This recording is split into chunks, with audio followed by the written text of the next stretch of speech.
Poderia dar sua contribuição sobre espírito de doação?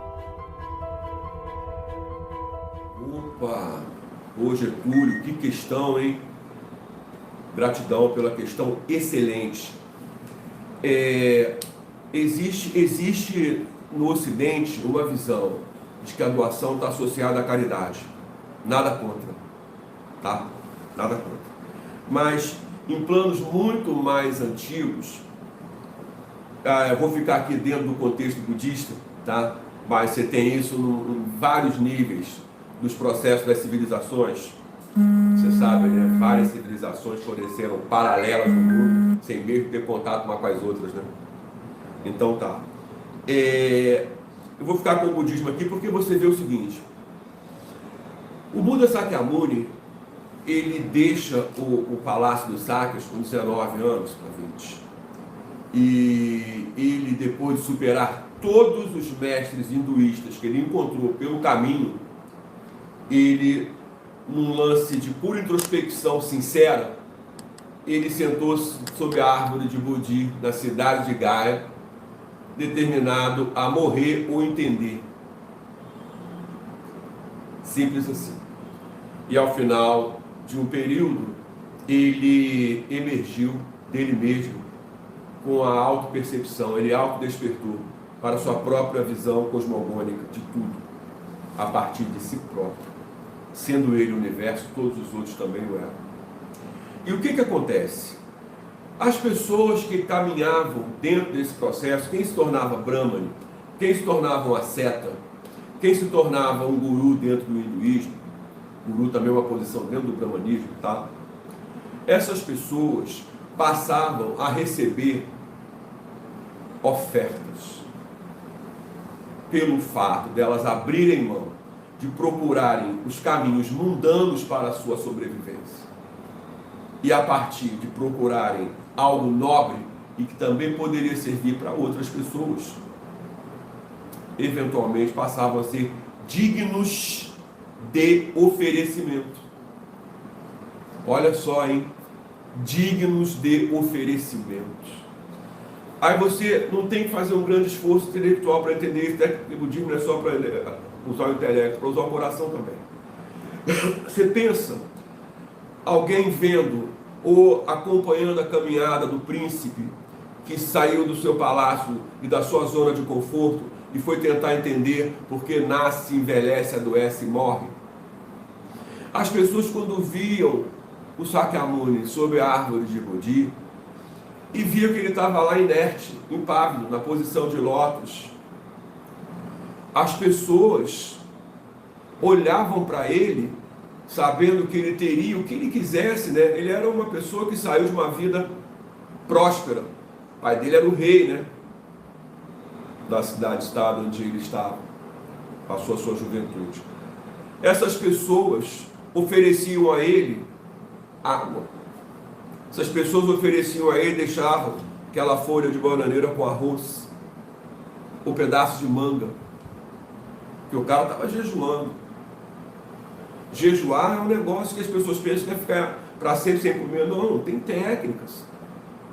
Tem técnicas. Agora, o que as pessoas não percebiam é que o que ele estava fazendo ali era algo que, de uma maneira ou de outra, ia acabar afetando a todos, caso ele sobrevivesse ao longo período de jejum. Mas elas viam nele algo nobre. Ele não estava procurando nada que ele poderia ter obtido numa vida de luxo, riqueza e poder. Então, quando a gente pensa hoje no que é essa questão de oferecer para a gente que pratica budismo de Nichiren, da história da Gakkai, a gente está falando do Kofu. O oferecimento é feito ao Buda, no caso do Kofu, ao Buda Soka Gakkai, cujos membros fazem ela prosperar e seguir produzindo Kozenuf.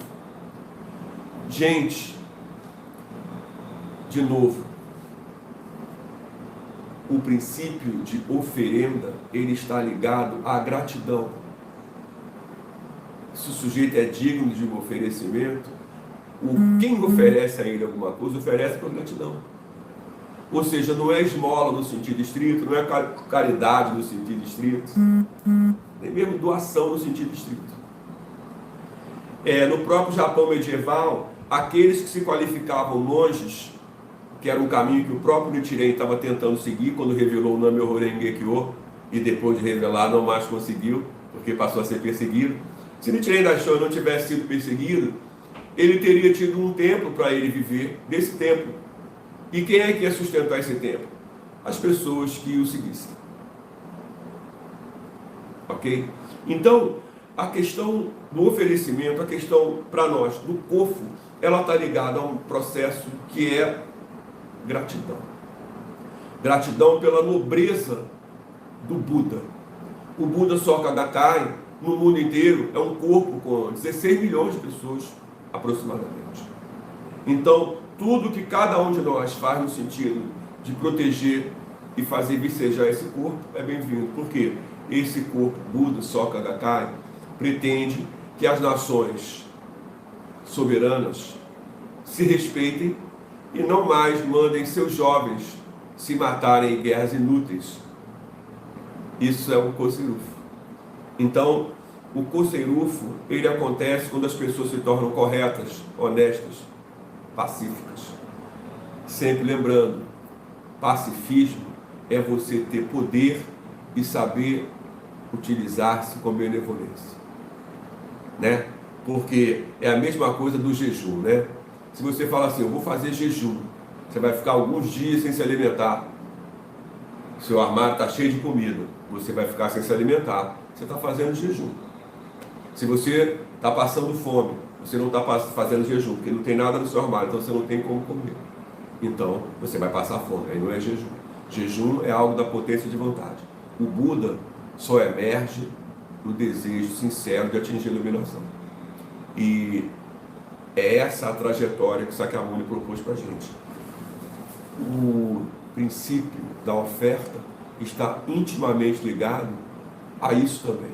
Porque Sakyamuni não era um guru, não era um Upanishad, Sakyamuni não era uma seta, Sakyamuni era o Buda.